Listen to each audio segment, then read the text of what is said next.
doit être de retour. Il est là?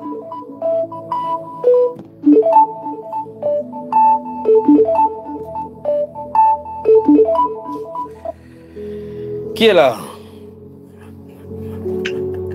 Shalom, shalom, peuple béni. Un militaire, un gendarme pas, un militaire vient. Oui, c'est l'un des antiterroristes du Seigneur qui vient d'être parachuté dans le direct, de Bamba Iba. Prenez position. Que la grâce soit rendue au Seigneur Jésus-Christ et chalonisation à toute l'équipe en studio. Nous recevons ta chalonisation. Garde à vous. Voilà. Tu as la à vos ordres, mon général. Tu as le troupe, tu as la troupe. Que Dieu vous bénisse abondamment pour l'œuvre que le Seigneur vous a donnée pour conduire nous autres qui venons chaque jour selon la volonté du Seigneur. Ok.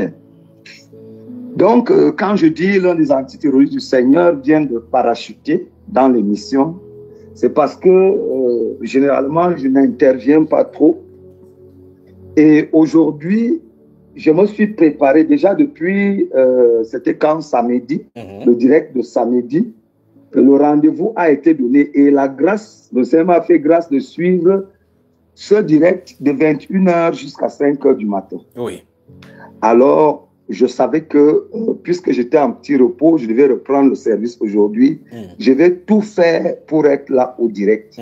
Déjà, premièrement, pour rendre grâce au Seigneur pour tous les témoignages que j'ai suivis. Vraiment, c'est époustouflant, c'est encourageant, c'est édifiant. Quoi de plus? Quoi de plus pour qu'un conducteur ou alors pour qu'un serviteur faiblisse après avoir entendu ces témoignages poignants? Je parle comme ça du témoignage du frère, du bien-aimé frère Gaël, et de tous les autres témoignages qui ont suivi. Vraiment, je suis très, très encouragé. Alors, en ce qui me concerne, je vais également dire, en guise d'abord de témoignage, pour dire que moi-même, à un moment donné, j'étais là un peu comme observateur et comme si cette affaire ne me concernait pas trop. Mais depuis un certain temps, je l'ai déjà dit, que les choses vont... C'est comme si le Seigneur a redoublé de vitesse. Les choses vont si vite au point où la transformation est en train d'être opérée dans ma vie, au point où je remarque une certaine fluidité dans la relation. Vraiment. C'est très important. Pour dire que beaucoup de choses que le Seigneur m'a dit pendant le programme de décembre, beaucoup de choses se sont réalisées et j'attends encore beaucoup de merveilles. Que ce soit moi-même, que ce soit l'Église en général. Je me réserve d'abord de dire ça, mais le moment vient où je vais vraiment dire ces choses clairement quand elles se mettront en place. Donc, de mon côté, le Seigneur m'a dit, bientôt tu vas commencer le travail. Mais lorsque tu vas aller au travail, ça va commencer par une intrigue. Et cette intrigue, tu vas arriver, ils vont profiter de ça pour te dire, commence le travail effectivement.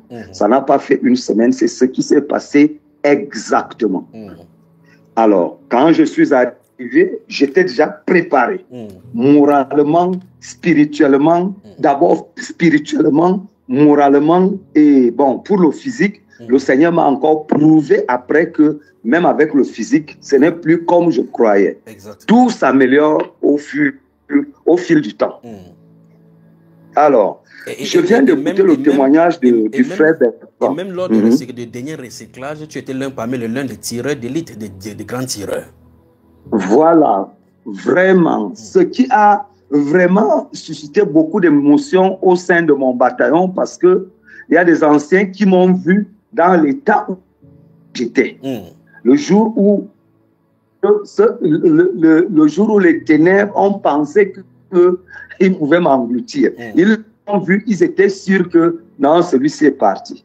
Mais quand ils m'ont vu pendant le recyclage, j'étais la personne qu'on citait partout. Au tir, c'était excellent. À la marche commando, on a dit il est arrivé dernier, mais vous ne connaissez pas ce monsieur. Comme il est arrivé dernier aujourd'hui, ne soyez pas surpris qu'il sera premier les prochains recyclages. Nous, on le connaît. Faites attention. Donc, c'était merveilleux. Même le tir, je n'ai pas perdu la main. Déjà, on m'a sélectionné parmi les gens qui vont faire la compétition inter-formation. Exact. Alors, bon, maintenant, arrivé au job, je me suis rendu compte que je suis devenu une nouvelle personne. Pourquoi? Parce que à la brigade du quartier général, le lundi et le vendredi, c'est un rassemblement, c'est-à-dire c'est les honneurs militaires dignes de ce nom. Tu peux croire que le ministre ou alors le président de la République va arriver le lundi et le vendredi. Donc, toute la brigade est là. Voilà. Alors, quand l'adjudant-major Nguessono arrive au plateau, comme on appelle, à la place des honneurs, je dis d'abord, gloire à toi, Seigneur. Ça sort seul. Et quand ça sort seul, moi-même, je me mets à rire. Je suis satisfait du fait que je suis soldat, mais je suis un autre genre de soldat. Quand le colonel arrive et tous ces gros galons-là, je les vois. Ils ne savent pas que quand on monte les couleurs, moi, je rends gloire au Seigneur Jésus-Christ. Et je suis fier. Et maintenant, comme le frère Bertrand le disait, parce que c'est lui qui est parti juste avant moi, je me suis rendu compte que le règlement de discipline générale dans les forces de défense camerounaises est dans la Bible. Il est dans la Bible. C'est généralement codifié. Et quand je me place RDG. Oui. Et quand je me place devant le bataillon, parce que l'autre chose que le Seigneur a fait, c'est que à peine j'arrive, les gens remarquent déjà une différence en moi. Ils remarquent une différence en moi. Quand on veut créer une intrigue, c'est plutôt eux qui ont honte. On veut me placer devant le bataillon, un peu comme pour me faire honte. Mais quand je prends le bataillon, aucun autre officier ne passe à côté. Parce que j'ai les références du RDG et je fais le parallèle avec la Bible, directement. Exact. Avec la Bible, directement. Avec courage, avec autorité, avec zèle. Et je suis content. Avec bravoure. Et je vois devant moi comment certains officiers froncent le visage. Plus ils froncent le visage, plus j'ai de la hargne à continuer et à continuer. Je vois certains qui fiasquent, ils s'en vont, mais je suis davantage émerveillé que parmi les officiers, il y en a qui viennent apprécier et ils me voient même encore après pour venir apprendre encore un peu de moi. Gloire au Seigneur. Amen. Moi, je ne savais pas que je pouvais exhorter à ce niveau, frère. Je ne savais pas. Le Seigneur fait des choses. Je me retrouve dans une brigade et appartenant à un bataillon où maintenant toutes les séances d'instruction, c'est à moi qu'on donne. On dit appeler le major Nguessono. On me donne toutes les séances d'instruction. Et eux-mêmes, ils se sont rendus compte que beaucoup d'hommes parmi nous préfèrent quand c'est moi qui suis là.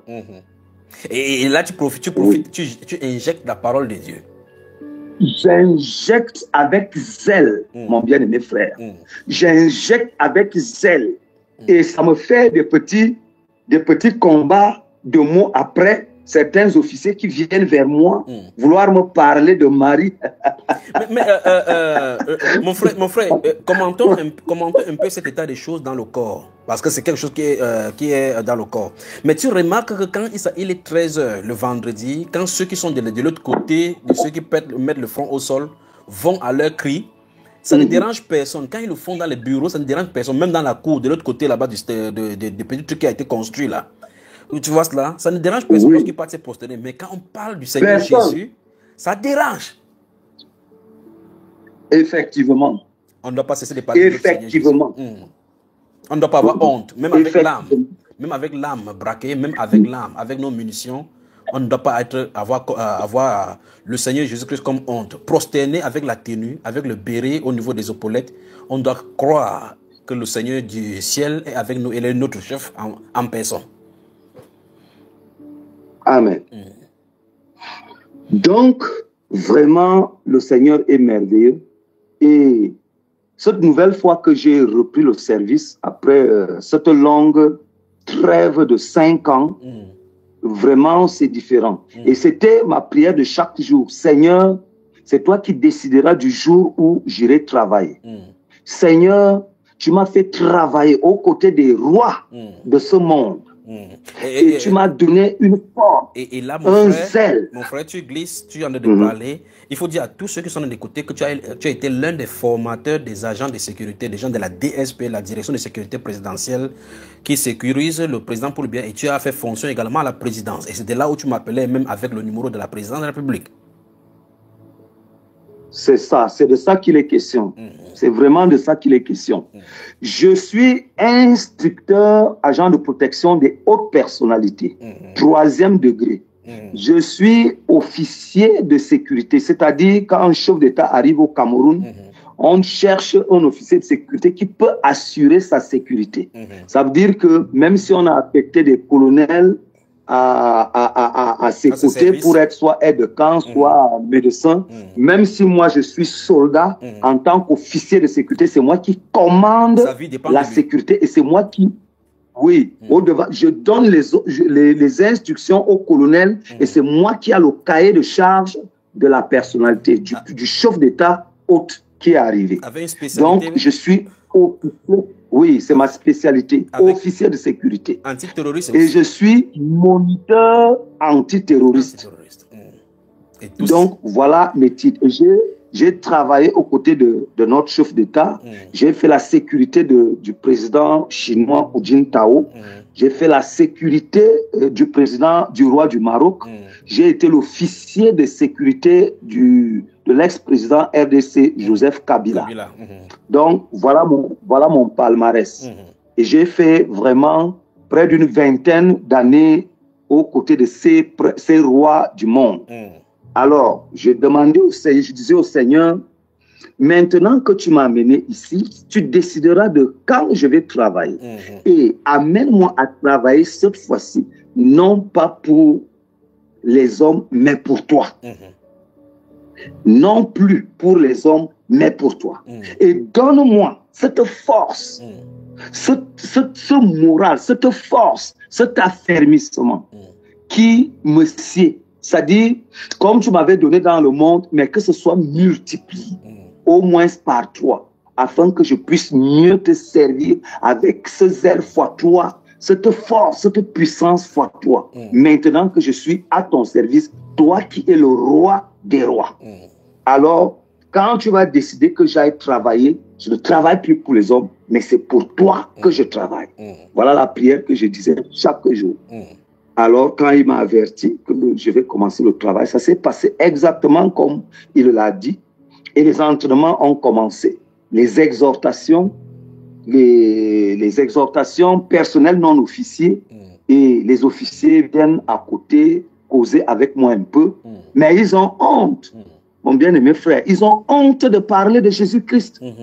Ils ont honte. Beaucoup sont en Christ, beaucoup sont là, beaucoup collaborent avec la Bible, mais ils ont honte à cause de leur position. Pourtant, l'expression, les gens qui devaient parler avec la Bible librement, ce sont les gens de l'armée. Parce qu'ils ont Dieu comme le sauveur et comme leur chef en principal.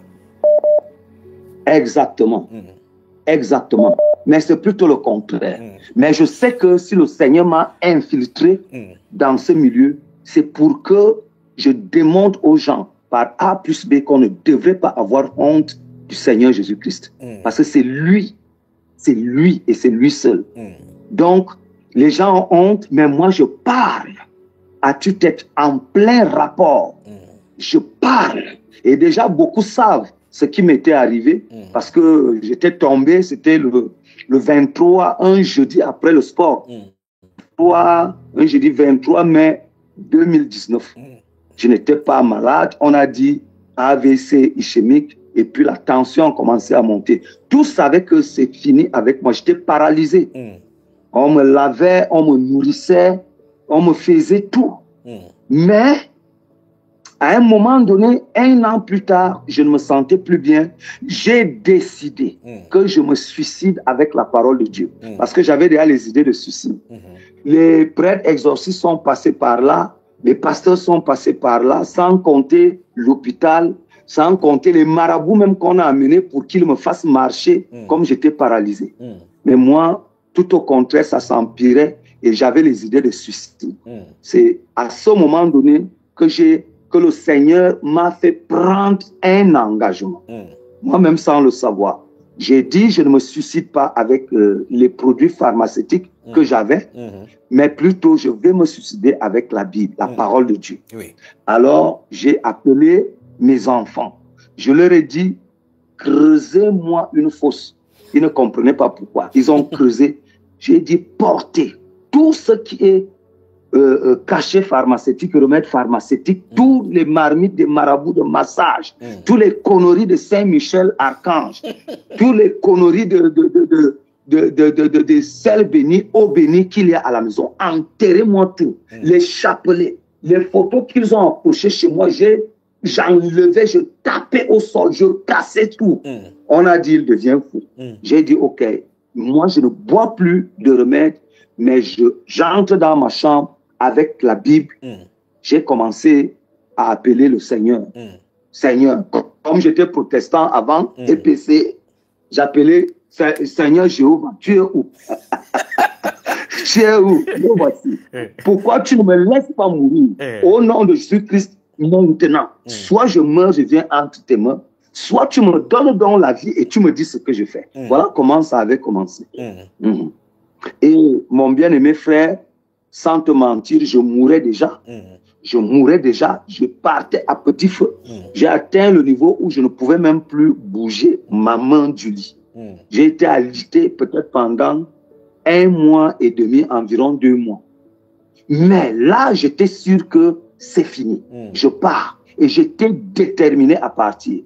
Mais, grande était ma joie de voir que la force a recommencé à venir en moi. Tout doucement, oui.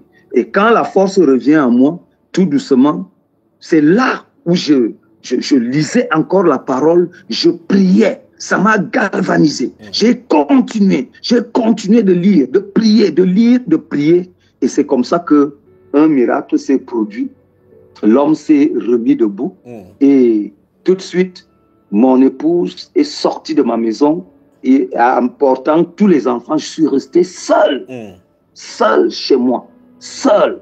Personne, toute ma famille à Yaoundé. Mais personne n'était à mon chevet. Je suis resté seul comme ça, presque 1 an.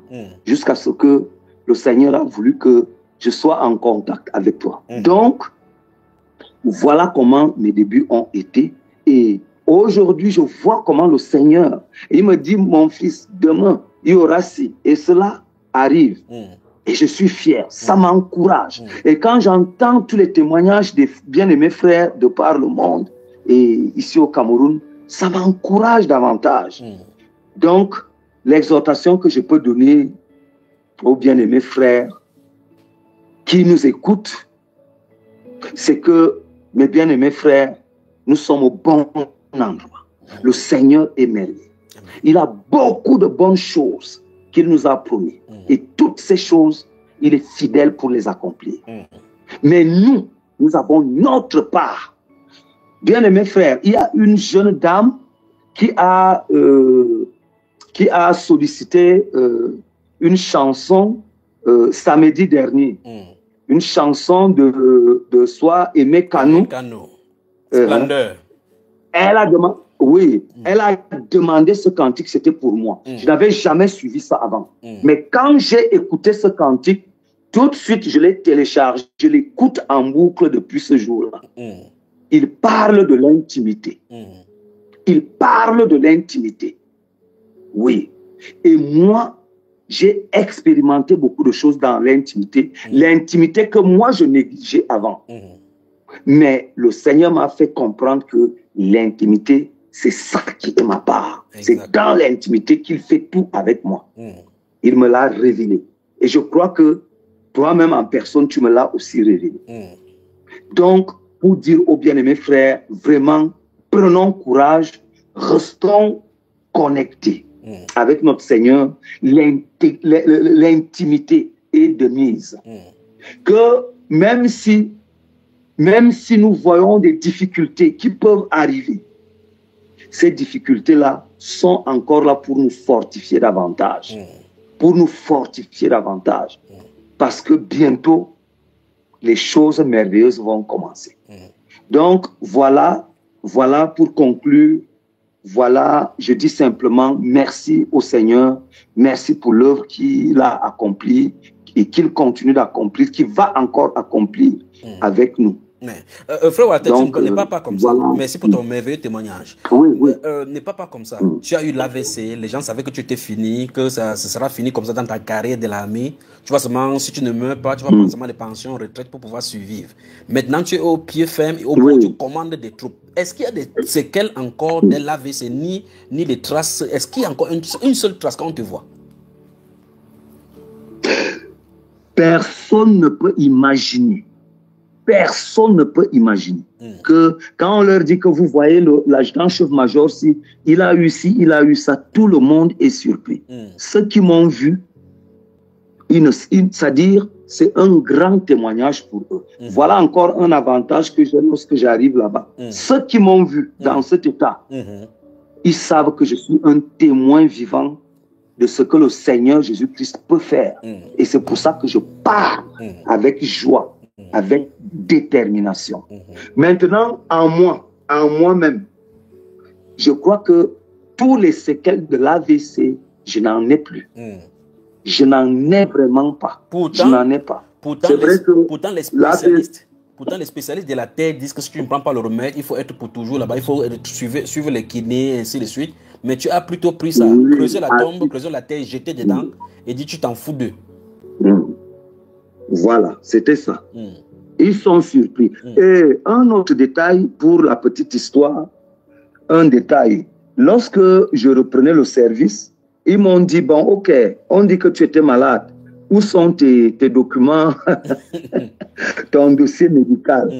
Je leur ai dit, mon dossier médical, peut-être j'irai voir le médecin qui me suivait, il va vous le fournir. On dit, oui, nous, on ne peut pas t'utiliser si le médecin n'a rien dit. J'ai dit, mais vous m'avez appelé pour faire quoi? C'est pour travailler. Ils me disent, non, va voir le médecin. Quand j'arrive chez le médecin, celui qui me suivait n'était plus là. C'est un nouveau qui est là. Je vais le voir. Il me dit, mais quand moi je vois dans votre carnet, vous avez cessé de venir ici en 2020.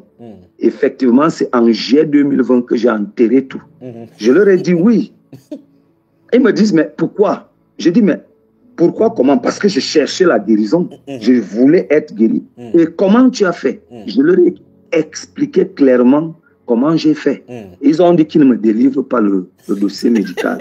Parce que moi, je suis allé faire mes choses. Maintenant, je reviens vers eux pour solliciter un dossier médical. Qu'est-ce qu'ils vont écrire depuis juin 2020? Nous sommes maintenant en 2025. Tu étais où? Nous, on n'a rien à dire. Je leur ai dit, mais écrivez simplement que vous m'avez vu et vous m'avez suivi de tel jour à tel jour. C'est tout ce que je veux. Le médecin a refusé. Je suis revenu, j'ai rendu compte qu'ils ne m'ont pas donné le dossier médical. Mais ils m'ont plutôt fait un certificat médical pour dire que est exempt de service prolongé. C'est ça qu'ils m'ont donné. J'ai mis de côté. Mais moi-même, lorsque je suis allé au recyclage, j'ai confirmé que le Seigneur a enlevé tout l'AVC, la tension artérielle. Est normale. Est normale. La preuve, je fais les marches commandées. Elle est normale. Donc, tu vois que même les médecins, quand je leur dis, voici ce que j'ai fait, voici la décision que j'avais prise, ça les dérange. Ça les dérange. Or, ils auraient voulu que je sois dépendant de leurs produits. Et que tu viennes même sur la chaise roulante, comme un invalide. Voilà.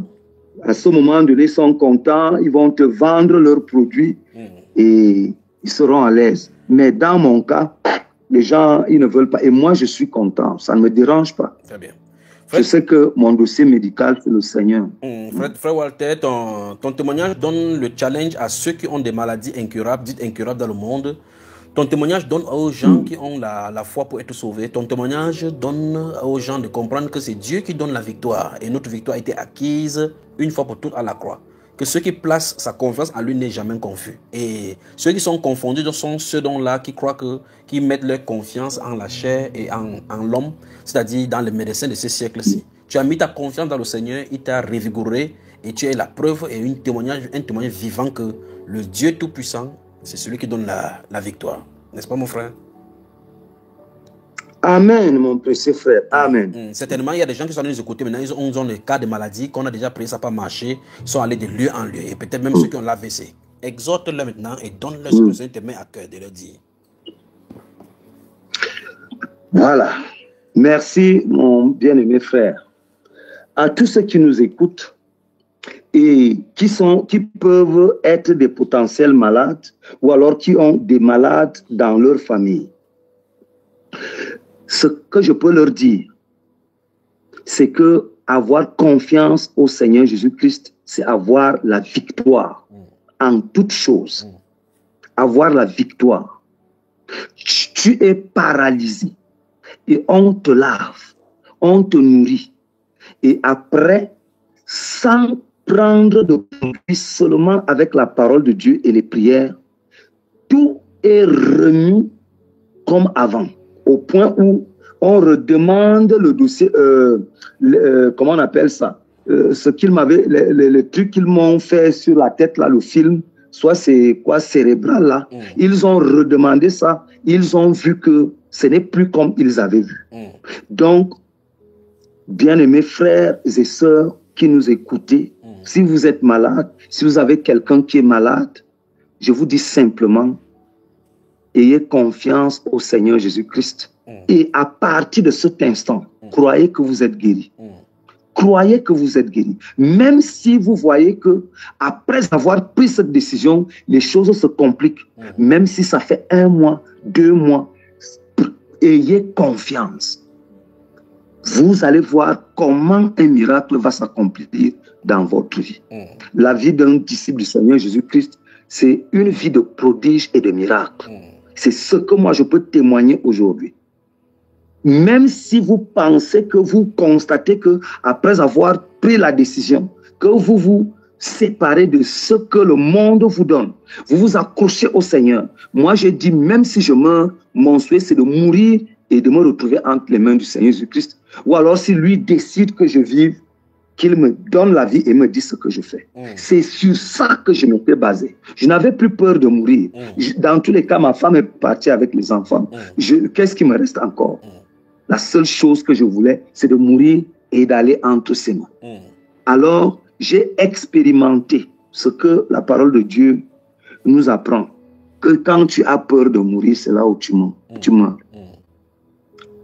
C'est quand tu penses que la mort n'est rien et que tu t'es accroché au Seigneur Jésus-Christ, c'est là où la vie pointe à l'horizon. Alors ma santé est venue à cause de cette confiance que j'ai eue au Seigneur Jésus-Christ. Et j'étais déterminé à mourir avec la parole de Dieu dans la bouche, avec la prière qui tourne en boucle dans mon cœur, avec les cantiques qui tournent en boucle dans mon cœur. Donc, prenez courage et sachez que si vous êtes ici, si vous avez donné votre vie au Seigneur Jésus-Christ, croyez que vous êtes guéri et vous allez voir votre guérison pointer à l'horizon. Ça va prendre le temps que ça va prendre, mais elle est déjà là. Par la grâce de notre merveilleux Seigneur Jésus-Christ. Amen. Amen. Amen. Amen. Que le Seigneur te bénisse, mon frère. Que le Seigneur te bénisse. Que le Seigneur bénisse ton ministère, bénisse ton travail, bénisse ta bouche et qu'il t'utilise partout où tu seras, partout où il te mettra pour parler de sa part. D'accord, mon frère? Amen. Amen et amen. Quant à moi et mon épouse, nous serons à tes côtés, à vos côtés, pour vous aider à marcher comme il veut sur la terre, jusqu'à ce que nous nous retrouvons avec lui. Amen. Gloire au Seigneur Jésus-Christ. Amen. Merci, merci mon frère. Merci. Et en ces jours-là, on pourra dire avec tous les saints que lorsque ce corps corruptible aura revêtu l'incorruptibilité et que ce corps mortel aura revêtu l'immortalité, alors s'accomplira la parole qui a été écrite. La mort a été engloutie dans la victoire. Ô mort, où est ta victoire? Ô mort, où est ton aiguillon? Mais grâce soit rendue à Dieu qui nous donne la victoire par notre Seigneur Jésus-Christ.